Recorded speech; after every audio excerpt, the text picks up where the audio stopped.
আসসালামু আলাইকুম। সবাই কেমন আছেন? আশা করি ভালো আছেন। আলহামদুলিল্লাহ আমিও ভালো আছি। তো আজকে সকালে আমার নরমাল বাচ্চাদের সাথে এ শুরু করা। হাসব্যান্ডের অফিস আজকে যেহেতু সে অফিসে গেছে। তাই আমি এদিকে ছোট বাচ্চাদের উঠানোর ট্রাই করতেছি, উঠে না। তার সাথে একটু দুষ্টামি করতেছি। তো আসলে আজকের ব্লগটা হলো যে দাওয়াতের ব্লগ। তো কার যে কোথায় থাকে আসলে আমরা কেউই বলতে পারি না।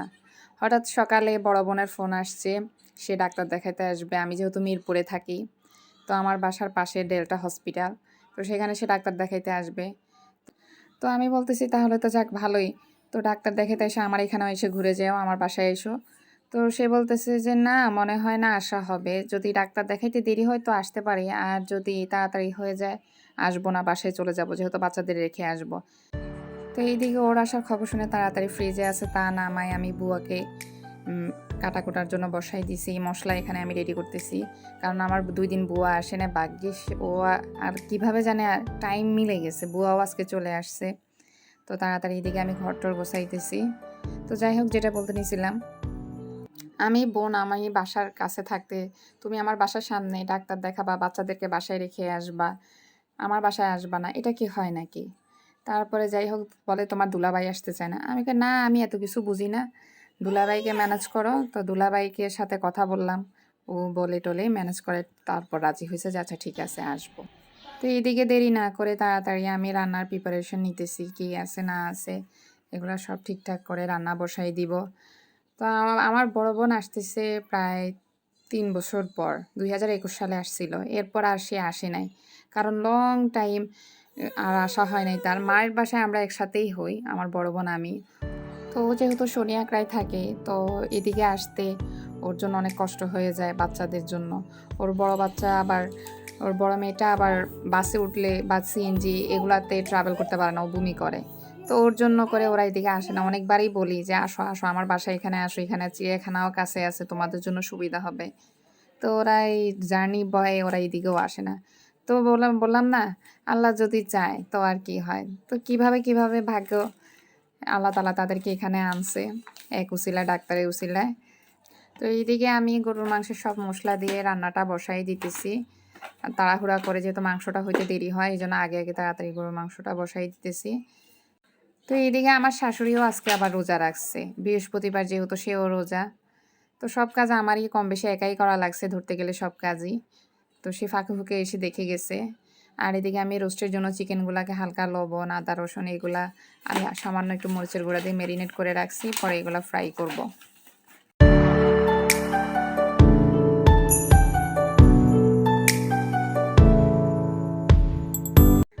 তো এইদিকে রোস্টগুলা আমি চুলার মধ্যে বসাই দিতেছি। তো আর আমি আমার কথা বলি, আমরা 5 ভাই বোন। তো আমার বড় বোন আর আমি হচ্ছি মেজো। আমার বড় বোন আর আমার বয়সের মধ্যে 1 বছরের ডিস্টেন্স।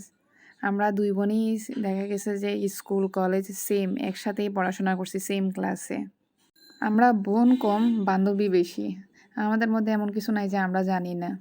আমাদের মধ্যে শেয়ার কেয়ারিং সব কিছুই একবারে ফ্রেন্ডের মতো। আমরা যেদিকেই যাই একসাথে। তা ওর বিয়ে হয়েছে, তার 1 বছর পর আমার বিয়ে হয়েছে। আবার ওর বড় বাচ্চা হওয়ার 1 বছর পর আমার বাচ্চা হয়েছে।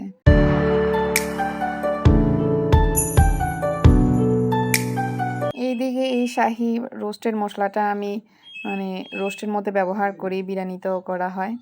এটা অনেক মজা, স্মেলটা ভালো আসে। রোস্টের প্যাকেটও অ্যাড করি, আরও বিভিন্ন মশলা টশলা তো আমি দিছি, দেখছেন। আর আসলে এখানে তো সব কিছু রেকর্ড করা হয় না, আমি তো আসলে রেসিপি দিতেছি না, এটা আমি আমার নিজের মতো করে রান্না করি।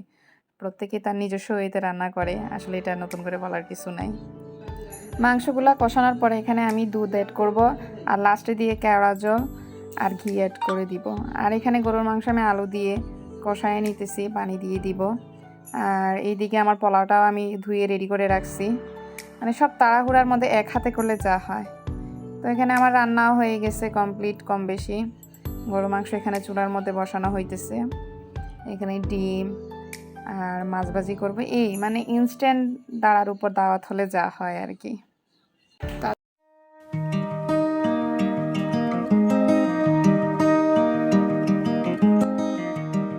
আমি এখানে তাড়াহুড়া করে রুম পরিষ্কার করতেছি, এখানে চুলায় আমার রান্না বসানো।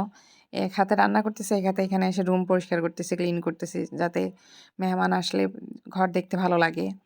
আর এখানে আমি বড় ছেলেকে ট্যাব দিয়ে বসাই দিয়েছি, সে যাতে মানে বিরক্ত না করে, জ্বালাতন না করে। আর ছোট ছেলে আমি আমার শ্বশুর-শাশুড়ির কাছে দিয়ে দিছি, তারা ওই রুমে, পাশের রুমে ঘুম পাড়ায় দিতেছে।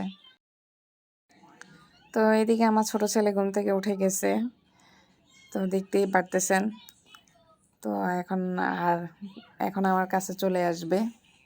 ও তো এদিকে আমি একটা কথা বলতে ভুলে গেছি যে আমার বোনদের সাথে আমার বড় ননদকেও দাওয়াত দিছি। তারা যেহেতু আমার মাথার উপরে থাকে, আমি ৩ তলায় থাকি, তারা ৫ তলায় থাকে, কাছাকাছি একই বিল্ডিংয়েই। তো আমাদের যে কোনো প্রোগ্রামেই কম বেশি তো তাদেরকেও মানে দাওয়াত দেওয়া হয়। তো আমার হাজবেন্ডরা হচ্ছে ৩ ভাই বোন, ২ বোন ১ ভাই। তো বড় ননাস তো আমার উপরেই থাকে, উপরতলায়। আর ছোট ননাস আমেরিকাতে থাকে। তো কাছেদারে বলতে বড় ননাসই আছে।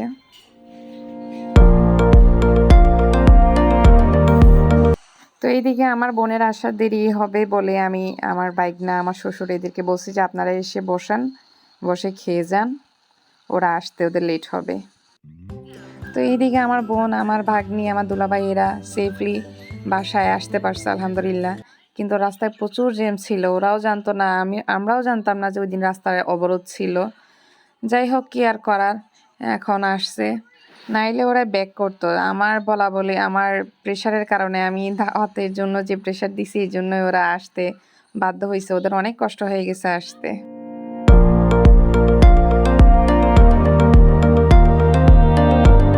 তো এইদিকে আমি বিকালের নাস্তা ওদেরকে দিয়ে দিছি। আসলে বোন আসলে কথা বলতে বলতে সময় কোন দিকে চলে যায় বলাই যায় না। তারপর আরও অনেক কিছু করতে চাইছিলাম, বোন বলছে যে কোনো কিছু করার দরকার নাই, খাইছে, দুপুরের খাবারই খাইছে লেট করে। তো ভাই বোন, আত্মীয় স্বজন, এইগুলা হচ্ছে যে বেঁচে থাকার এবং ভালো থাকার একটা নিয়ামত, অক্সিজেন। যখন আসে, আসা যাওয়ার মধ্যে থাকে, অনেক ভালো লাগে। তো আলহামদুলিল্লাহ আজকের মতো এখানেই শেষ করি। আল্লাহ তাআলা যাতে আমাদেরকেও ভালো রাখে এবং সবাইকে যাতে ভালো রাখে। আমিন সুম্মা আমিন।